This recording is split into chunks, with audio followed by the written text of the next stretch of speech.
रोकिया रात में सब सिंगार करे सणो थी मुझे सामो तू दो नकल चंद रोकिया रात में।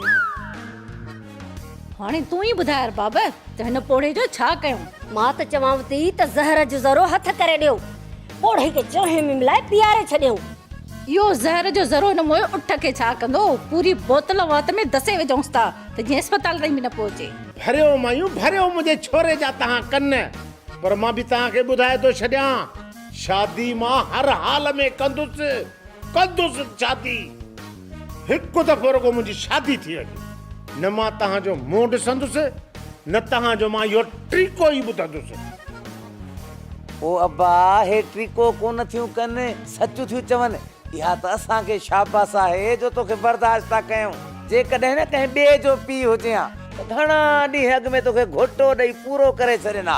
अरे मूंखे पूरे करण जी त तव्हां पूरी कोशिश कई आहे। मुआ कोशिश छा जी, जेकॾहिं असां चाहियूं न त हिन वक़्त ई तोखे पूरो करे सघूं था। माई मां तुंहिंजी इहा खुलियल दहशतगर्दी कॾहिं बि बर्दाश्त न कंदुसि। मूंसां इज़त सां ॻाल्हाए, न त तूं छा कंदे? ओ बाबा माठ कर छो पियो माण्हू खिलाई।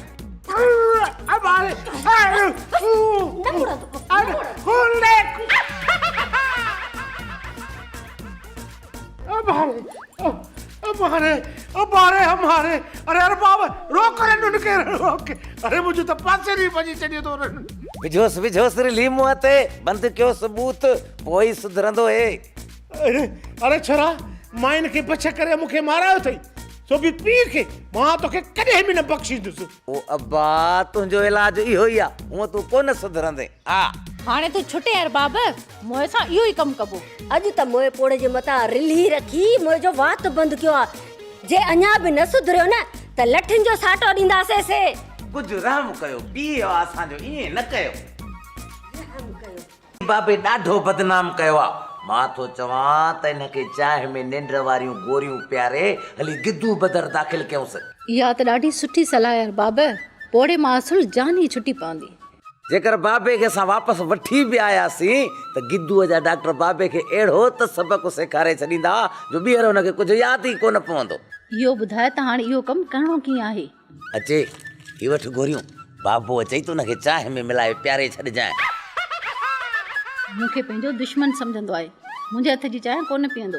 बाबे खे चांहि पियारणु मुंहिंजो कमु आहे, उन लाइ तूं परेशान न थी। जीअं ई बाबो ईंदो त मां तोखे चवंदुसि मीरज़ादी मथे में ॾाढो सूर आहे, चांहि त करे वठ। पोयां फटाफट बाबो बि चवंदो 2 कोप चांहि जा ठाहे अची रखजांइ, जेको बाबे जे पासे ॾांहुं कोप हुजे उन में निंड जूं टिकियूं मिलायूं अचिजांइ। ठीकु आहे बाबा, पोइ अॼु हिन पोड़े मां जान छॾायूं था। जीअं ई बेहोश थिए न त गाॾी करे गिद्दूअ छॾे था अचूं, असुल असांजा कन ई ठरी पवंदा। हिन वक़्त ताईं त बाबा अची वेंदो आहे, अॼु अलाए काॾे गुम थी वियो आहे। वयो वरी केॾां हूंदो, इन पोड़ी सुहागण जे कॾ हूंदो। उहो पोड़ी बि त ॾिस अच्छे मथे में अची ख्वार थी आहे, मौत अची मथां बीठो अथसि, हली आहे वरी लाऊं लहण जा ख़्वाब ॾिसण। ही मूंखे गिंदू मोकिलण जो प्रोग्राम तो ठाहे पियो। छोरा जेकॾहिं मां तोखे गिंदूअ न मोकिलियो न त मां तुंहिंजो पीउ सॾाइण छॾे ॾींदुसि।